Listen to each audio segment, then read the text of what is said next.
Hello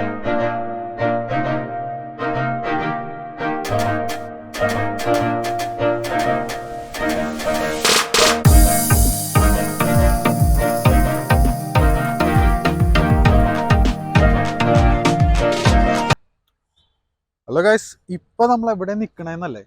ഇപ്പൊ നമ്മൾ മുമ്പിൽ നിൽക്കണമെന്ന് പറഞ്ഞു കഴിഞ്ഞാൽ നമ്മുടെ എഡിൻബ്ര കാസിലിന്റെ മുമ്പിലാണ്. ഏകദേശം 900 വർഷത്തോളം പഴക്കമുള്ള ഒരു കാസിലാണ്. ഒരുപാട് രാജാക്കന്മാരും എംപയേഴ്സും കടന്നു പോയിട്ടുള്ള ഒരു കൊട്ടാരം തന്നെയാണ്. ഇത് ഡിഫെൻഡ് ചെയ്യാൻ വേണ്ടിയിട്ട് കുറേ പേരുടെ രക്തം വീണ ഒരു മണ്ണിലാണ് നമ്മൾ ഇവിടെ നിൽക്കുന്നത്. അപ്പൊ ഇന്ന് നമ്മൾ എക്സ്പ്ലോർ ചെയ്യാൻ പോകുന്നത് നമ്മുടെ എഡിൻബ്ര കാസിലാണ്.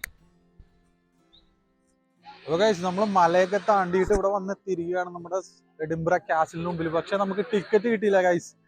ഇവിടെ സോൾഡ് ഔട്ട് ആയെന്നാണ് പറയുന്നത്. അപ്പോൾ നമ്മൾ വെളിയിൽ നിന്ന് നോക്കുകയാണെന്നുണ്ടെങ്കിൽ ഒരു വലിയ കോട്ട തന്നെയാണ്. നമ്മൾ ഈ കോട്ടയുടെ വാതിൽ നോക്കുകയാണെങ്കിൽ ഇതിന്റെ മുമ്പിൽ നിന്നാണ് മറ്റേ നമ്മുടെ ആർച്ചേഴ്സ്, അതായത് അമ്പെയ്ത്തുകാർ ഈ കോട്ടയെ ഡിഫെൻഡ് ചെയ്തുകൊണ്ടിരുന്നത്. നമുക്ക് ഇതിന്റെ ഏറ്റവും മുകളിലേക്ക് നോക്കുകയാണെന്നുണ്ടെങ്കിൽ പീരങ്കികളും കാണാൻ സാധിക്കും. അപ്പോൾ ഇതൊരു ഒരേ സമയം ഒരു കൊട്ടാരവും ജയിലും പിന്നെ ഒരു അവരുടെ ഭടന്മാരുടെ ഒരു സങ്കേതം കൂടിയായിരുന്നു ഈ ഒരു കാസിൽ. നമുക്ക് അൺഫോർച്ചുനേറ്റ്ലി ഇന്ന് കാണാൻ കഴിഞ്ഞില്ല. അതുകൊണ്ട് നമ്മൾ വേറൊരു ദിവസം ഇതിനെപ്പറ്റി വീഡിയോ ചെയ്യുന്നതായിരിക്കും.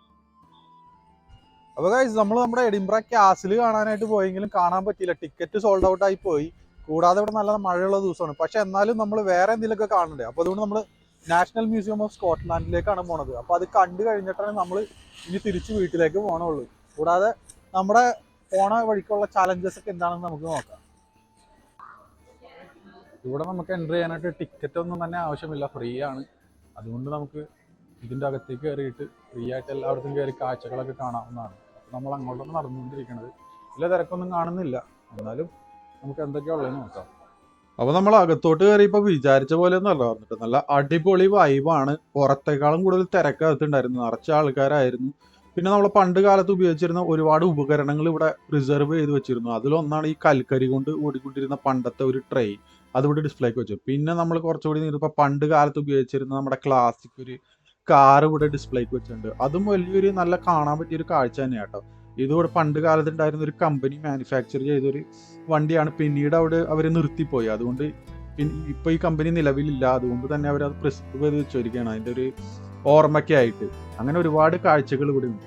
പിന്നെ വേറെ ഒരു ഇതെന്ന് വെച്ച് കഴിഞ്ഞാൽ നമ്മുടെ എഞ്ചിനീയറിങ്, അല്ലെങ്കിൽ മെക്കാനിക്കൽ എഞ്ചിനീയറിംഗ് താല്പര്യമുള്ളവരാണെങ്കിൽ പല മെഷീനറികളും പണ്ട് കാലത്ത് ഉപയോഗിച്ചിരുന്ന പല മെഷീനറിയും ഡിസംബിൾ ചെയ്തിട്ട് ഇവിടെ വച്ചിട്ടുണ്ട്. അതുകൂടാണ്ട് അവരുടെ ഒരു ഡിസ്ക്രിപ്ഷൻ, അതായത് എന്തിനാണ് ഇത് ഉപയോഗിച്ചിരുന്നതിൻ്റെ ഒരു ഹിസ്റ്ററിയും അവിടെ നമുക്ക് താഴെ ഒരു ചെറിയ ബോർഡിൽ കൊടുത്തിട്ടുണ്ട്. അങ്ങനെ വളരെ മെക്കാനിക്കലും ഗ്രാഫിക്കലുമായിട്ടുള്ള കാര്യങ്ങൾ ഇവിടെ നമുക്ക് പഠിക്കാനായിട്ട് ഇവിടെ ഡിസ്പ്ലേ ചെയ്തിട്ടുണ്ട്. ഒരു മ്യൂസിയം ആയതുകൊണ്ട് തന്നെ അതിൻ്റെ എല്ലാ ഘടകങ്ങളും ഇവരിവിടെ കവർ ചെയ്തിട്ടുണ്ട്.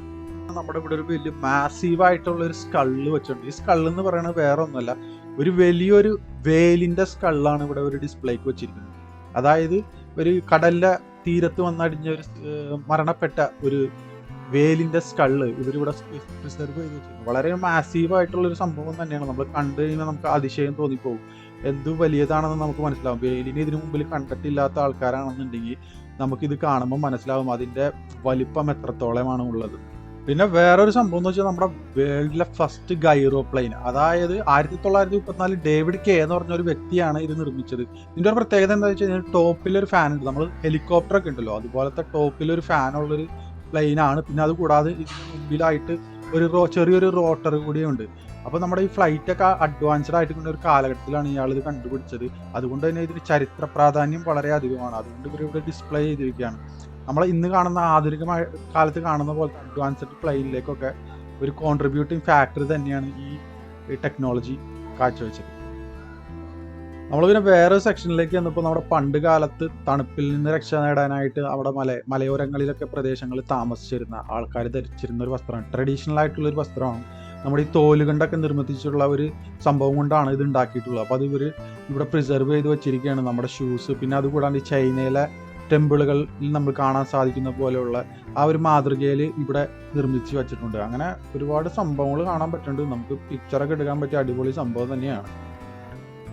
നമ്മൾ എന്താ പറയുക, നമ്മുടെ മെക്കാനിക്കലായിട്ടുള്ളതും പിന്നെ മറ്റു പല കാര്യങ്ങളും നമ്മൾ കണ്ടു. അങ്ങനെ നമ്മളൊരു സുവോളജി സെക്ഷനിലേക്ക് കടന്നിരിക്കുകയാണ്. ഇവിടെ നമ്മൾക്ക് ഒരു കങ്കരുവിൻ്റെ ഒരു സിമിലാരിറ്റി ഉള്ള ഒരു ആനിമൽസിനെ, സ്റ്റഫ്ഡ് ആനിമൽസിനെ വെച്ചിരിക്കുകയാണ്. പിന്നെ ആമയുടെ എവല്യൂഷൻ എങ്ങനെയാണെന്നുള്ളത്, അങ്ങനെ സയൻറ്റിഫിക്കും ആയിട്ടുള്ള കുറേ കാര്യങ്ങൾ നമുക്കിവിടെ ഡിസ്പ്ലേക്ക് വെച്ചിട്ടുണ്ട്. പിന്നെ ഒരുപാട് ആനിമൽസിനെ പ്രിസർവ് ചെയ്ത് വെച്ചിരിക്കുന്നു. നമുക്കൊരു റിയാലിറ്റി ഒറിജിനൽ ആനിമൽസ് ആണെന്ന് നമുക്ക് തോന്നുള്ളൂ. അതുപോലെയാണ് ഇവരിവിടെ ഇത് സംഭവങ്ങൾ സെറ്റ് ചെയ്ത് വെച്ചിരിക്കുന്നത്. അങ്ങനെ ഒരുപാട് കാഴ്ചകൾ ഇവിടെ കാണാനുണ്ട്.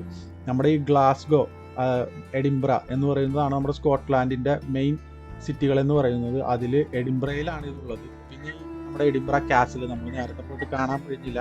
അതും ഇതുമെല്ലാം ഏകദേശം അടുത്തടുത്ത് തന്നെയാണ്. അതുകൊണ്ട് നമുക്ക് കാര്യമായിട്ട് ട്രാവലുകൾ ആവശ്യം വരുന്നില്ല. ഒരു സ്ഥലത്ത് നിന്ന് നമുക്ക് മറ്റു സ്ഥലത്തേക്ക് പോവാൻ ഈസി ആയിട്ട് പോകാൻ പറ്റുന്നതായിട്ട് ഉള്ളൂ. പിന്നെ നമുക്ക് എഡിംബ്ര കാസിൽ കാണാൻ നിങ്ങൾ ഉദ്ദേശിക്കുന്നെങ്കിൽ ടിക്കറ്റ് മസ്റ്റായിട്ട് എടുക്കണം. നമുക്ക് പറ്റിയത് അത് തന്നെയാണ്. ടിക്കറ്റ് എടുക്കാത്തത് കൊണ്ടാണ്, അതായത് പെട്ടെന്ന് തന്നെ ഇത് സോൾഡ് ഔട്ട് ആയി പോകും. അത് അഡ്വാൻസ്ഡ് ആയിട്ട് ബുക്ക് ചെയ്യേണ്ടി വരും. പക്ഷേ ഇതിന് നമുക്ക് ടിക്കറ്റ് ആവശ്യമില്ല, ഇത് ഫ്രീ എൻട്രി ആണ്. അതുകൊണ്ട് ഇതിനിപ്പോൾ ടിക്കറ്റിനെ പറ്റി പേടിക്കേണ്ട ആവശ്യമൊന്നുമില്ല. ഇതുപോലെ ഒരുപാട് കാഴ്ചകളും നല്ല അടിപൊളി, ഇതിൽ കയറിയ സമയം പോകണമെന്ന് അറിയില്ല, അതുപോലെ നല്ല കാഴ്ചകളാണ് ഇവിടെ ഒരുക്കി വെച്ചിരിക്കുന്നത്.